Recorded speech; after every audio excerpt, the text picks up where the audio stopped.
আশা করি তোমরা সবাই ভালো আছো। তো লাস্ট মিনিট লাস্ট টিপস তোমাদের জন্য শেয়ার করছি একদম শর্টকাট ভাবে। সেটা কি? সেটা হচ্ছে আমরা স্বাভাবিকভাবে পরীক্ষায় যেটা কমন পেতে পারি সেটা হচ্ছে আমাদের প্রোজ, ভার্স, ড্রামা এবং রাইটিং। এই তিনটে জিনিস আমরা কমন পেতে পারি। তো যেহেতু আমরা সমস্ত কিছু রেডি করে নিয়েছি, শুধু বলবো যে এই প্রশ্নগুলো রেডি আছে কিনা সেটা একটু দেখে নাও। ভার্স থেকে আমি বলেছি যারা দুর্বল প্রকৃতির ছাত্রছাত্রী তাদের বেশি টেনশন নেওয়ার দরকার নেই। তারা শুধুমাত্র 3 কোশ্চেনের যে পার্টটা আছে সেই কোশ্চেনটার মধ্যে একটা কোশ্চেন হচ্ছে state the modern relevance of the story 3 question, অর্থাৎ 3 কোশ্চেন গল্পের যে প্রাসঙ্গিকতা সেই প্রাসঙ্গিকতাটা ভালো করে পড়ো।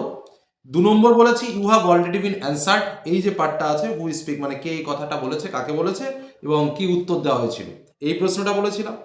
আর 3 নম্বর বিষয় আমি যেটা এখান থেকে বলেছিলাম সেটা হচ্ছে যার এর যে ক্যারেক্টার, সেই জারের ক্যারেক্টারটা কিন্তু এই পার্টের দিয়ে মোস্ট ইম্পর্টেন্ট। আর আরেকটা যেটা বলেছিলাম justify the title of the pros piece, অর্থাৎ 3 কোশ্চেনের যে নামকরণের সার্থকতা সেই নামকরণের সার্থকতাটা। এই 4টে প্রশ্ন যদি কেউ ভালো করে পড়ো, এটুকুর মধ্যে থেকেই 2 মার্কের প্রশ্নও নিজেরা লিখতে পারবে যদি ডাইরেক্ট কোশ্চেন আসে। আর যদি লাইন তুলে কোশ্চেন আসে তাহলে তো স্বাভাবিকভাবে লাইনের ব্যাখ্যা সহ বিস্তারিত না জানলে কিন্তু শেষ মুহূর্তে লেখা সম্ভব নয়। আর নর্মাল 6 মার্কের কোশ্চেন কিন্তু এ কটার মধ্যে তোমরা একটা ইজিলি পেয়ে যাবে। হয়ে গেল আমার প্রোজের বিষয়। ভার্স থেকে আমরা বলেছিলাম আমাদের 3টে পোয়েম রয়েছে, রোস্টিং, তারপরে সনেট 73 আর গ্রিন হাউস এফেক্ট। তো এই 3টে থেকে আমি জাস্ট 3টে পার্ট পড়তে বলেছি। নাম্বার 1 হচ্ছে প্রত্যেকটার সিগনিফিকেন্স অফ টাইটেল এবং প্রত্যেকটার যে থিম, যেটাকে বলা হয় সারমর্ম বলা হয় বা সারাংশ বলা হয়, সেই পার্টটা আমি ভালো করে পড়তে বলেছি।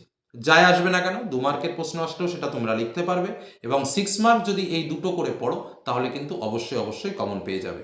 এর আর বিস্তারিত কিছু নেই। প্রত্যেকটা কবিতার, আবারও বলছি, সিগনিফিকেন্স অফ টাইটেল ও নামকরণের সার্থকতা এবং আরেকটা বিষয় হচ্ছে প্রত্যেকটা কবিতার থিম, এই দুটো জিনিস তুমি ভালো করে পড়ে যাও। আর কিচ্ছু প্রয়োজন নেই কবিতা থেকে, নিজেই লিখতে পারবে।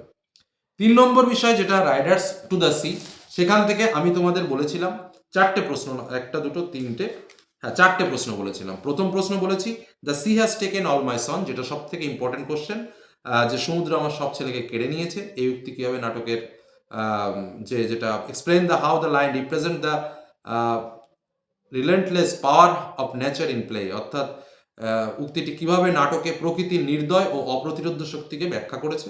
2 নম্বর ক্যাথলিন আর মরিয়ার ক্যারেক্টার, যেটা মোস্ট ইম্পর্টেন্ট। তারপরে যেটা আমরা বলেছিলাম, তারপরের কোশ্চেন যেটা বলেছি সেটা হচ্ছে bring out the role of destiny or fate in the play Riders to the Sea, অর্থাৎ এই যে নাটকটিতে নিয়তি বা ভাগ্যের কি ভূমিকা রয়েছে, এই পার্টটা কিন্তু আমরা এখান থেকে বলেছি। এই হলো আমাদের মূল যে 3টে অংশ আছে সেই 3টে অংশ থেকে ইম্পর্টেন্ট প্রশ্ন, যে প্রশ্নগুলো আশা করি তোমরা রেডি করে ফেলেছো বা এর আগে আমি পার্টলিও তোমাদের জন্য বলে দিয়েছি। আর এই প্রশ্ন যদি রেডি করা না থাকে এখনো সময় আছে, খুব বেশি বিষয় নয়, বিষয়টা একটু জেনে যেতে পারো।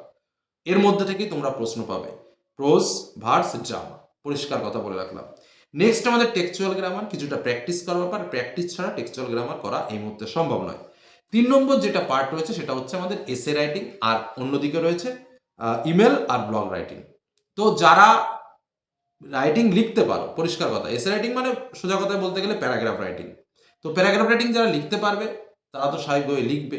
এবার প্যারাগ্রাফ রাইটিং তো 5টা 6টা আসবে না, একটা আসবে, এটা হলো মূল কথা। তো এর মধ্যে কি কি পরীক্ষাতে আসতে পারে সেটাও আমি তোমাদের এর আগেও বলেছিলাম যে প্যারাগ্রাফ রাইটিং এর মধ্যে আমাদের মোস্ট ইম্পর্টেন্ট প্যারাগ্রাফ যেগুলো রয়েছে এবছরের জন্য সেটা হচ্ছে এনার্জি সোর্সেস, তারপরে visit to a historical place, হ্যাঁ, তারপরে ইম্পর্টেন্স অফ লার্নিং ইংলিশ, হ্যাঁ, ফিজিক্যাল এক্সারসাইজ, তারপরে a book I have recently read, environment pollution টাইপসের প্যারাগ্রাফ, হ্যাঁ, তারপরে ইউর এম্বিশন বা তোমার জীবনের লক্ষ্য, নিউজ পেপার রিডিং, তারপরে ভিজিট টু এনি প্লেস, তুমি কোথাও ঘুরতে গেছো সেই জায়গার বর্ণনা, এ জার্নি বাই ট্রেন বা বোট, এরকম টাইপসেরও কিন্তু দিতে পারে, ভ্যালু অফ টাইম, সময়ের মূল্য, হ্যাঁ, এই যে বিষয়গুলো বললাম এই বিষয়গুলোর ওপরেই কিন্তু তোমরা পরীক্ষাতে কমন পাবে। তারপরে ধরো আরো যদি বলতে যাই যে সুপার স্টেশন ইন ইন্ডিয়া, যদি একটু গভীরে প্রশ্ন করে, বা আমাদের ভারতের যে কুসংস্কারতা যে পরিস্থিতি, ফেস্টিভ্যাল ইন বেঙ্গল, এইসব টাইপসের প্রশ্ন কিন্তু আমার এখান থেকে আসবে, প্যারাগ্রাফ থেকে।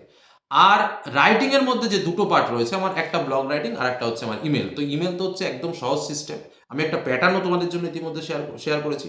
যারা সেই প্যাটার্নটা একটু ফলো করেছো তারা ইমেল রাইটিংটা লিখতে পারবে।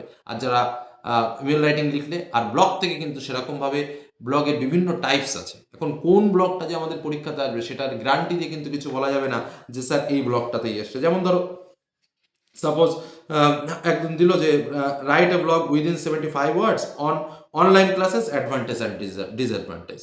অনলাইন ক্লাসের অ্যাডভান্টেজ এবং ডিসঅ্যাডভান্টেজ নিয়ে লেখো, তাহলে স্বাভাবিকভাবে সেই বিষয় নিয়ে তোমাকে কিছু ভালো কথা কিছু মন্দ কথা বলতে হবে। তো শুধুমাত্র তো এই প্রশ্ন না, আরও ভেরিয়াস টাইপসের প্রশ্ন কিন্তু আমাকে দিতে পারে। মনে করো আরও একটা আমি যদি বলি, ধরো রাইটিংয়ে দিল write a blog within 75 words how to